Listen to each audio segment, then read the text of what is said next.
Hello बच्चों, जय सिया राम सभी को। उम्मीद करता हूँ सब कुछ अच्छा चल रहा होगा। आज से जो हम है क्लास 12th की micro economics chapter 1 introduction of micro and macro economics और 2026-27 का सेशन चालू करने वाले हैं। आज जो है हम चैप्टर फर्स्ट का लेक्चर नंबर फर्स्ट चालू करेंगे, लेकिन इससे पहले आपको ये समझना होगा कि इकोनॉमिक्स क्या होता है और इकोनॉमी क्या होता है। तो मैंने अपने चैनल पर एक वीडियो डाला है, meaning of economics and economy. तो सबसे पहले उस वीडियो को देख के आइए, ताकि सबसे पहले आपको क्लियर हो कि इकोनॉमिक्स एक्चुअल में होता क्या है, जिसके बारे में हम पढ़ रहे हैं वो होता क्या है। और उसके बाद इस चैप्टर को अपने को स्टार्ट करना है, ताकि ये चैप्टर आपको अच्छे से समझ में आने लगे। ठीक है, तो कायदे से लेक्चर 1 यही है बेटा। पर इससे पहले मैंने एक इकोनॉमी और इकोनॉमिक्स का वीडियो डाला है, मीनिंग बताया, उसमें समझाया है कि इकोनॉमिक्स क्या होती है और इकोनॉमी क्या होता है। तो प्लीज़ आप पहले उसको देख के आइए, फिर इस लेक्चर को स्टार्ट करना। तो चलिए 2026-27 का सेशन हम स्टार्ट करते हैं। इकोनॉमिक्स की शुरुआत आज से करते हैं हम with our first concept, what is economics. देखो, अगर आपने वो वीडियो देख रखा होगा तो आपको पता होगा कि इकोनॉमिक्स होती क्या है। इकोनॉमिक्स इज अ, अगर हम लिखना चाहें फिर भी इकोनॉमिक्स क्या होता है, तो economics is a branch of social science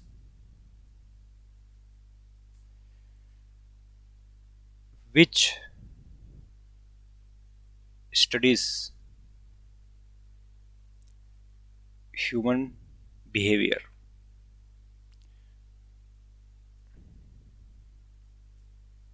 as a ends and scarce means which have alternative uses to। देखो, इसमें मैंने डेफिनेशन लिखवा दी है। इकोनॉमिक्स एक ऐसी ब्रांच है जो हमें बताती है कि जो रिसोर्स हमारे पास लिमिटेड है, लेकिन हमारी जो आवश्यकता है बेटा वो क्या है, अनलिमिटेड है। अगर आपने वो वीडियो देखा होगा तो आपको पता होगा। तो एंड एंड का मतलब जो हमारी आवश्यकता है ना, अनलिमिटेड, नेवर एंडिंग, कभी खत्म ना होने वाली आवश्यकता है। और रिसोर्स जो है वो क्या है, स्केर्स है। स्केर्स का मतलब मैंने आपको पहले ही बताया था, लिमिटेड। मीन्स का मतलब है resource which have alternative uses too, जिसके अल्टरनेटिव यूज भी है।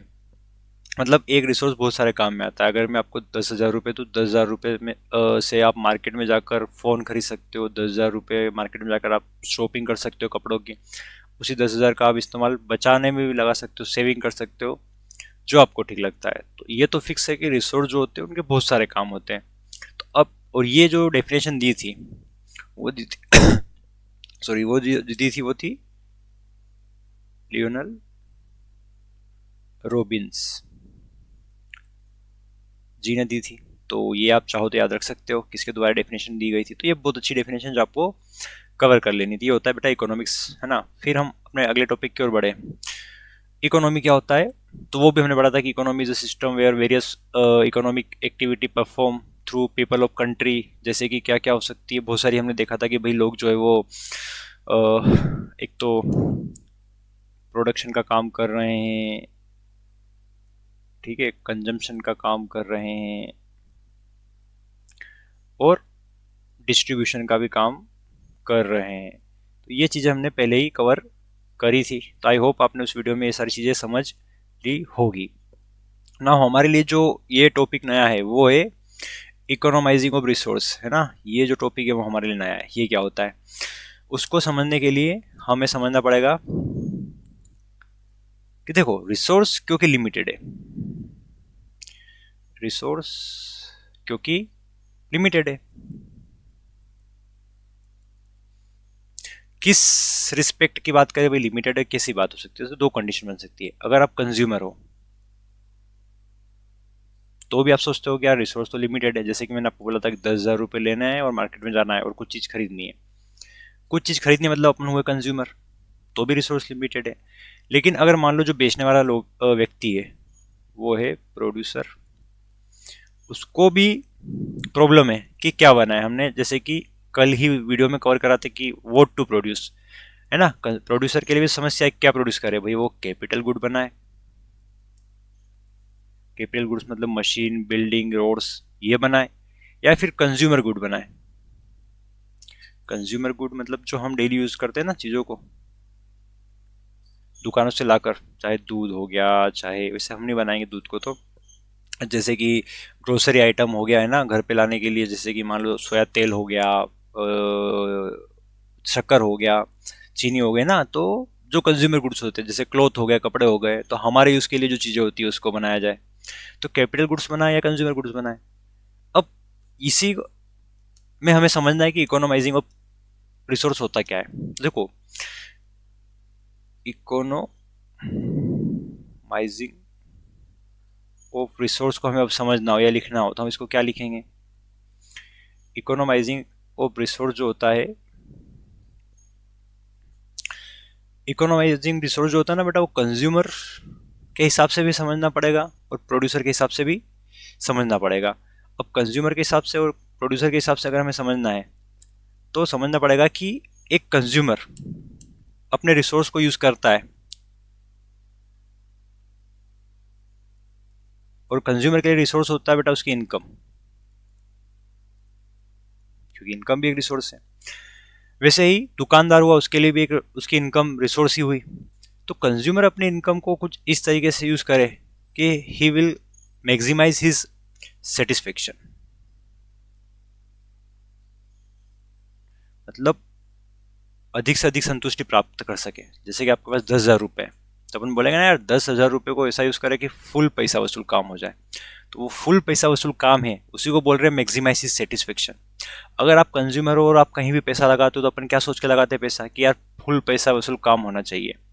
लेकिन बेटा अगर एक प्रोड्यूसर है और प्रोड्यूसर जब अपना पैसा लगाता है ना, तो वो सोचता है कि ही गेट मैक्सिमाइज हिज प्रॉफिट।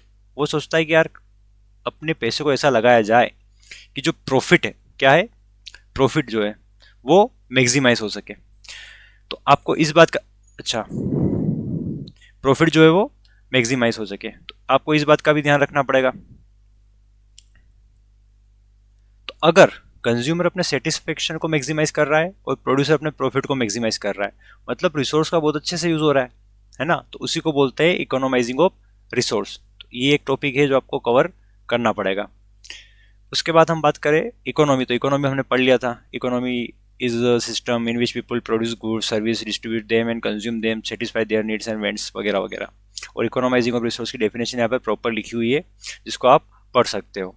ठीक है, उसके बाद हम अपना नेक्स्ट टॉपिक को कवर करते हैं। इकोनॉमिक्स हमने समझ लिया क्या होता है, कि भाई जो लिमिटेड रिसोर्स है उनको हमें ऐसे यूज करना है कि अधिक से अधिक सोशल वेलफेयर हो सके। ठीक है, वो होता है इकोनॉमिक्स। अब इकोनॉमिक्स की दो ब्रांच होती है, एक होता है माइक्रो इकोनॉमिक्स, एक होता है मैक्रो इकोनॉमिक्स। इस हमें समझना है माइक्रो मैक्रो होता क्या है। देखो बेटा, मार्केट जो है ना,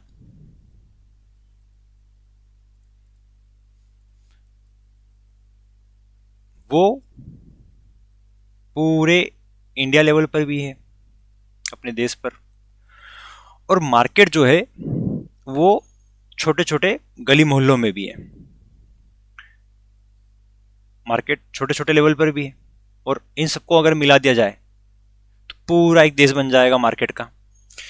तो माइक्रो इकोनॉमिक्स हमें, माइक्रो इकोनॉमिक्स जो होता है वो हमें इंडिविजुअल लेवल पे सिखाता है। देखो समझाता हूं, एक होता है माइक्रो, एक होता है मैक्रो। माइक्रो को हमें समझना हो अगर, तो माइक्रो आई फॉर इंडिविजुअल, याद रखने के लिए, और ए फॉर एग्रीगेट। अब ये अगर नया शब्द है आपके लिए, एग्रीगेट, तो इसका मतलब होता है बेटा वोल, मतलब सब कुछ। और यहां पर वोल का मतलब है कंट्री, कंट्री एज ए वोल। अभी भी समझ में नहीं आया, अब आ जाएगा, मैं बताता हूं। जब हम इंडिविजुअल मार्केट को समझते हैं, किसी एक मार्केट को समझते हैं, तो अब हम माइक्रो पढ़ेंगे, ठीक है। किसी एक व्यक्ति के बारे में पढ़ेंगे कि व्यक्ति क्या खरीदता है, क्या बेचता है ना, उसको किस चीज़ में ज़्यादा इंटरेस्ट है अपने पैसों को लगाने में, कि 10,000 वो इलेक्ट्रॉनिक में लगा रहा है, वो कपड़े में लगा रहा है, क्योंकि हमें देखना तो पड़ेगा मार्केट कैसे काम करता है। या एक फर्म कैसे काम करती है, अभी फर्म आगे जाके समझेंगे, अभी समझ लो कोई कंपनी है ना वो। तो जब हम एक व्यक्ति के बारे में, इंडिविजुअल मार्केट के बारे में, एक अकेले मार्केट के बारे में, इंडिविजुअल मार्केट, अकेला मार्केट कैसे होगा, जैसे मान लो सिर्फ कपड़ा उद्योग, कपड़ा मार्केट, तो उसको बोलेंगे इंडिविजुअल मार्केट, है ना, क्योंकि मार्केट तो बहुत बड़ा होता है उसमें। इंडिविजुअल मार्केट जैसे इलेक्ट्रॉनिक, इलेक्ट्रॉनिक में भी क्या आ गया, इलेक्ट्रॉनिक में मान लो कि कूलर और एसी आ गया, तो उसको इंडिविजुअल मार्केट बोल देंगे। तो जब हम छोटे छोटे लेवल पे पढ़ते हैं, इंडिविजुअल लेवल पे पढ़ते हैं, तो उसको बोलते हैं माइक्रो इकोनॉमिक्स, है ना। और हम देखते हैं प्राइस के बारे में कि भाई मार्केट में प्राइस क्या चल रही है, लोग कितने डिमांड कर रहे हैं, कितना सप्लाई हो रहा है, उसके हिसाब से प्राइस कम ज़्यादा होते हुए देखोगे ना मार्केट में, तो हम प्राइस के बारे में माइक्रो इकोनॉमिक्स में पढ़ते हैं। और इसीलिए माइक्रो इकोनॉमिक्स को ही प्राइस थ्योरी भी कहते हैं, जो कि आपको याद रखना है। एक माइक्रो इकोनॉमिक्स को हम जो है प्राइस थ्योरी कहते हैं। अब हमें समझना है कि मैक्रो इकोनॉमिक्स क्या होता है। देखो आसान है, जैसे माइक्रो को हमने समझा कि वो इंडिविजुअल अलग अलग छोटे छोटी चीज़ों को समझता है, वैसे मैक्रो है ना जो पूरे कंप्लीट ओवरऑल, है ना। तो ओवरऑल जो कंट्री लेवल पे चीज़ें समझी जाती है, कंट्री एग्रीगेट बोलेंगे उसको अपन इकोनॉमिक्स में। एग्रीगेट का मतलब होता है कंट्री एज ए होल। जैसे कि छोटे छोटे मार्केट में हमने जब इनकम, लोगों की इनकम देखी तो वो माइक्रो था, लेकिन जब जनरल देश की इनकम देखेंगे, जनरल इनकम, तो वो हो जाएगा मैक्रो, कि भाई पूरे देश की इनकम कितनी है, कितना देश हमारा कमा रहा है, हमारी राष्ट्रीय आय यानी कि नेशनल इनकम कितनी है, तो मैक्रो इकोनॉमिक्स हो गया, है ना। अब पूरे ओवरऑल ओवरऑल अनएम्प्लॉयमेंट देश में कितना चल रहा है, वो मैक्रो इकोनॉमिक्स हो गया। क्योंकि देखो एक मार्केट से अगर एक व्यक्ति निकला तो अपने को फर्क नहीं पड़ता, है ना, एक एक मार्केट से एक व्यक्ति की जॉब गई तो फर्क नहीं पड़ता, लेकिन ऐसे ही हर मार्केट से हर व्यक्ति की जॉब जाएगी तो पूरे देश में बेरोजगारी आ जाएगी। तो पूरे देश की बात आई तो फिर मैक्रो इकोनॉमिक्स आ गया। वैसे ही इनकम हो गया, एम्प्लॉयमेंट हो गया, और इसी तरीके से जैसे माइक्रो को हम प्राइस थ्योरी बोलते हैं, वैसे ही मैक्रो इकोनॉमिक्स को इनकम एंड एम्प्लॉयमेंट थ्योरी कहते हैं। तो ये आपको समझ लेना है। हालांकि आगे आगे जैसे आप इकोनॉमिक्स को पढ़ोगे ना, आपको माइक्रो इकोनॉमिक्स और मैक्रो इकोनॉमिक्स काफ़ी ज़्यादा अच्छे से क्लियर हो जाएगा। फिलहाल आपको समझना हो कि माइक्रो मैक्रो क्या होता है, तो आप इतना समझ सकते हो। अब माइक्रो इकोनॉमिक्स अगर हमें समझना हो कि क्या होता है, तो माइक्रो इकोनॉमिक्स की डेफिनेशन हम लिख सकते हैं। कैसे लिखेंगे,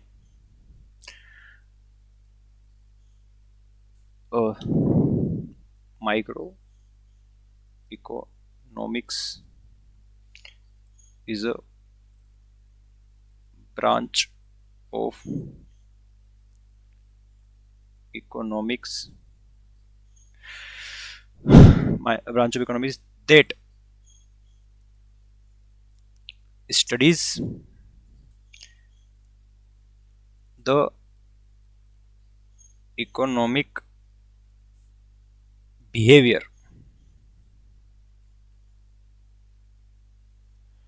of individual units, जैसे कि अ कंज्यूमर, है ना, कोई एक व्यक्ति को समझना हो गया कि भाई व्यक्ति अपना पैसा कहाँ कहाँ लगाना चाह रहा है, या अ फर्म की कंपनी क्या क्या, एक फर्म या एक कंपनी जो है वो क्या बेचना चाह रही है, या मार्केट कि मार्केट जो है चल क्या रहा है, मार्केट में डिमांड सप्लाई कितना चल रहा है, प्राइस क्या हुई है। तो माइक्रो इकोनॉमिक्स को हम ऐसे लिख सकते हैं ना। उसकी कैरेक्टरिस्टिक्स की हम बात करें तो कैरेक्टरिस्टिक्स की हम बात करें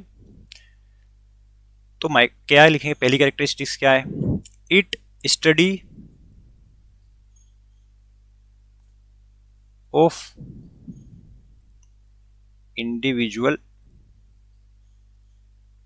यूनिट्स, पहली कैरेक्टरिस्टिक्स तो ये हो गई कि माइक्रो इकोनॉमिक्स जो है इंडिविजुअल यूनिट्स को पढ़ता है। हमने अभी समझा ना, इंडिविजुअल जैसे कि a consumer, a market, a firm, तो इसके बारे में पढ़ता है। दूसरी characteristics, it determine of determination of, चाहो तो आप लिख सकते हो डिटर्मिनेशन ऑफ इंडिविजुअल प्राइस। इसीलिए हमने प्राइस थ्योरी बोला भी था। प्राइस कितनी होनी चाहिए मार्केट में प्रोडक्ट की, वो जब हम पढ़ेंगे तो ऑब्वियसली ये माइक्रो इकोनॉमिक्स हो गया। स्टडी ऑफ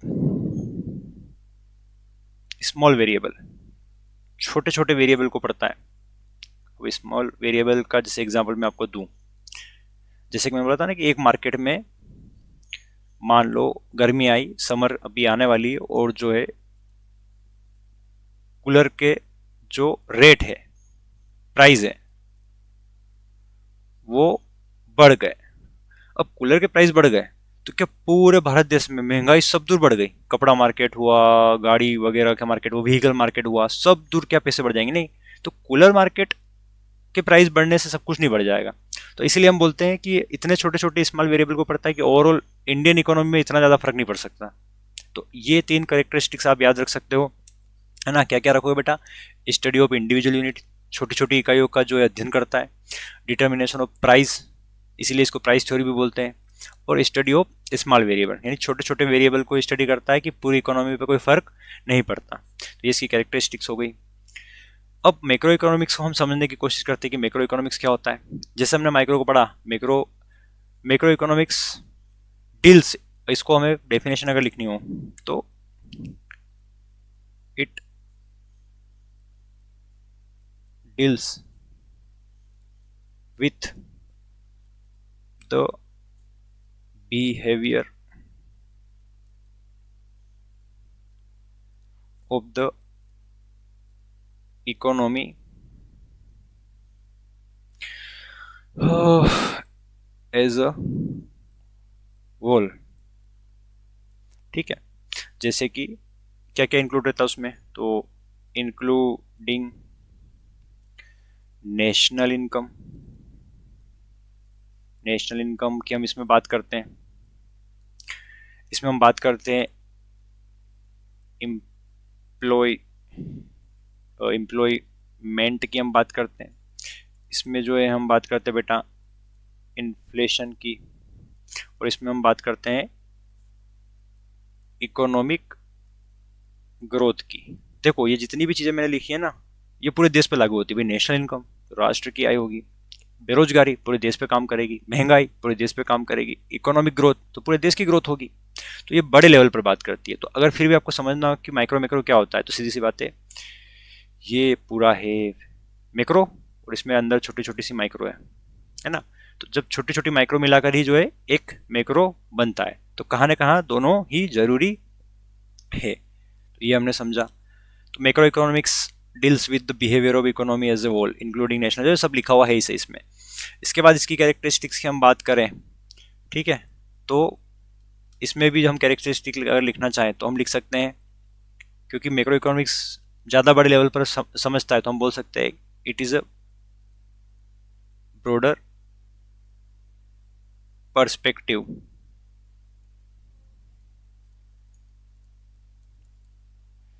दूसरा हम लिख सकते हैं इसमें एनालिसिस ऑफ जनरल प्रॉब्लम्स, और तीसरा इसमें हम लिख सकते हैं प्रायोरिटी ऑफ ग्रुप इंटरेस्ट। ठीक है, ब्रॉडर पर्सपेक्टिव मतलब ज़्यादा बड़े लेवल पर चीज़ों को समझता है, करता है, छोटे छोटे मार्केट को नहीं समझता। ब्रॉड मतलब ज़्यादा बड़ा फैला हुआ। Analysis of general problem, general problem मतलब पूरे इंडियन इकोनॉमी को लेकर, ऐसा नहीं है किसी एक मार्केट को लेकर बैठ गया, जनरल मतलब सब कुछ लेकर। और priority of group interest, group interest का मतलब क्या है? देखो माइक्रो इकोनॉमिक्स एक व्यक्ति को समझ रहा है, एक मार्केट को समझ रहा है, मैक्रो जो पूरे ग्रुप को समझ रहा है, पूरे इंडियन इकोनॉमी को समझ रहा है। जैसे बेरोजगारी हो गया, बेरोजगारी किसी एक व्यक्ति को थोड़ी होती है, बेरोजगारी तो देश में बहुत सारे लोगों को होती है।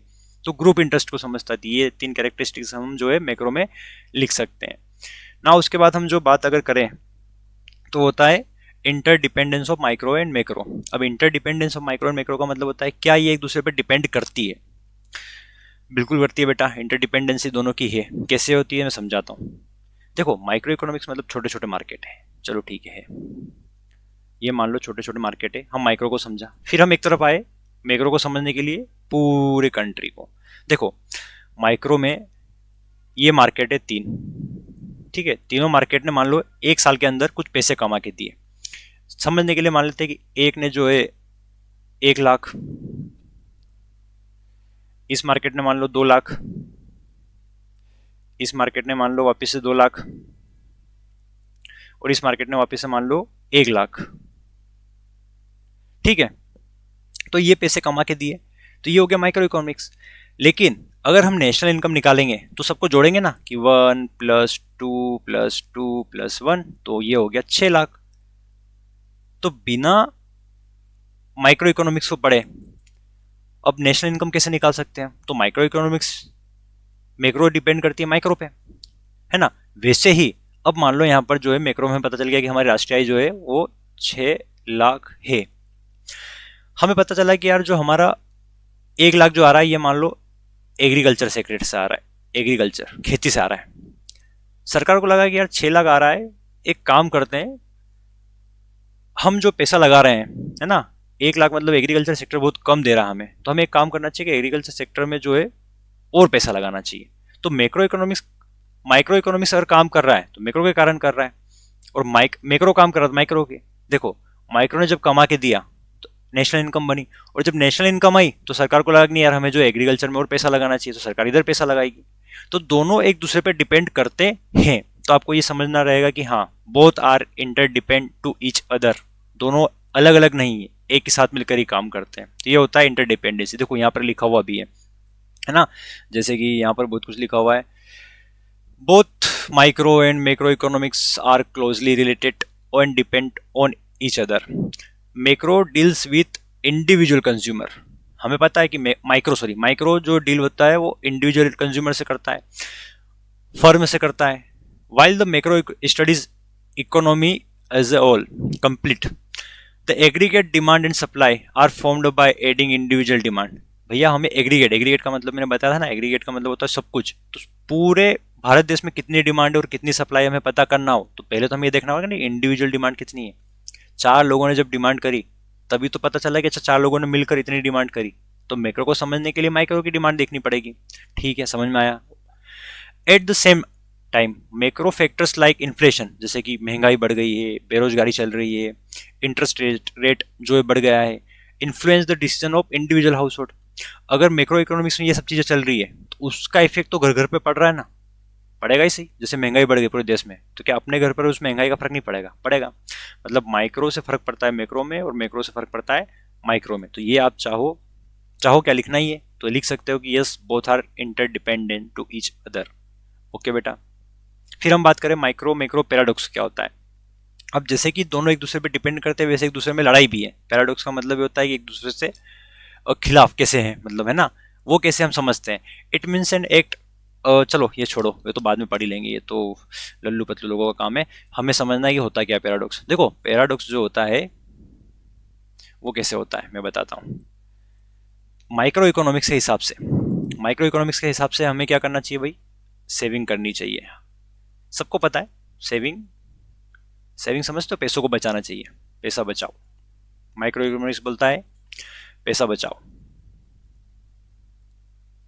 पता नहीं बचाओ सही लिखा है कि नहीं लिखा है, मतलब सेविंग करनी है हमें।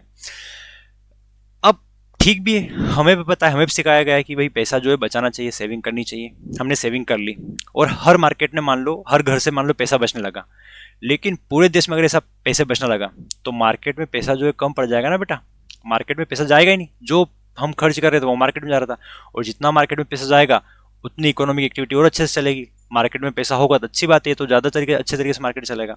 लेकिन माइक्रो बोलता है कि पैसे को सेव करो, लेकिन मैक्रो के हिसाब से अगर पैसों को सेव करने लग गए हर लोग, तो ऐसे तो मैक्रो बड़े देश के लेवल पे जो है पैसा जो मार्केट में जाना कम हो जाएगा, और मार्केट में जाना कम हो जाएगा तो लोग जो है डिमांड कम करेंगे ना, पैसा हम जब बचाएंगे जब मार्केट में डिमांड कम करेंगे, डिमांड कम करेंगे तो प्रोडक्शन गिर जाएगा, और प्रोडक्शन गिरेगा तो भाई लोग, जो लोग काम कर रहे थे उनकी जो जॉब वो भी खतरे में है।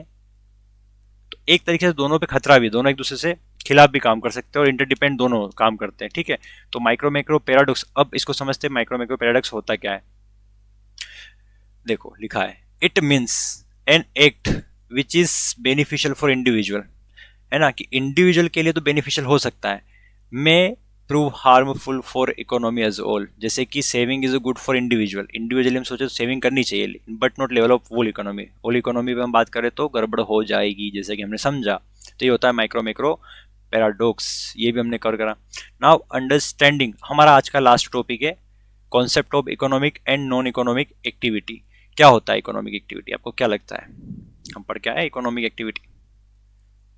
एक्टिविटी का मतलब होता है गतिविधि, जो भी हम काम करते हैं वो तो ये एक्टिविटी, लेकिन आगे लग गया है इकोनॉमिक एक्टिविटी। तो क्या होगा इकोनॉमिक एक्टिविटी? सीधी सी बात है, जो पैसा कमाने के लिए की जाए, जो भी आप काम कर रहे हो अगर उससे पैसा कमाया जा रहा है तो वो इकोनॉमिक एक्टिविटी कहलाएगा। लेकिन याद रहे, आपको जुआ नहीं खेलना है, सट्टा नहीं खेलना है ना, और गैम्बलिंग नहीं करनी है बेसिकली, और चोरी नहीं करनी है, क्योंकि पैसा तो इन एक्टिविटी से भी कमाया जा सकता है। इसका मतलब क्या होता है कि कुछ कैरेक्टरिस्टिक्स हम आगे जाके पढ़ेंगे। एक वो एक्टिविटी जो लीगल तरीके से, मैंने क्या बोला बेटा, लीगल तरीके से पैसा कमाने के लिए की जाए उसको हम इकोनॉमिक एक्टिविटी कहते हैं। जैसे कि कोई किसान जो है वो फार्मिंग कर रहा है, एग्रीकल्चर में जुड़ा हुआ है और फार्मिंग कर रहा है पैसे कमाने के लिए, तो वो भी इकोनॉमिक एक्टिविटी हो गया बेटा, ठीक है। मैं अगर टीचिंग कर रहा हूँ पैसे कमाने के लिए तो वो भी इकोनॉमिक एक्टिविटी हो गया, है ना। डॉक्टर अगर ट्रीट कर रहा है पेशेंट को, ट्रीटमेंट दे रहा है डॉक्टर, तो वो भी जो है इकोनॉमिक एक्टिविटी हो गया। लेकिन अगर मैं टीचिंग करूँ घर पे अपने छोटे छोटे भाइयों बहनों को, तो वो फिर क्या होगा, उससे तो मुझे पैसे नहीं मिलेंगे, तो वो हो गया नॉन इकोनॉमिक एक्टिविटी, वो मैं ऐसे ही कर रहा हूँ।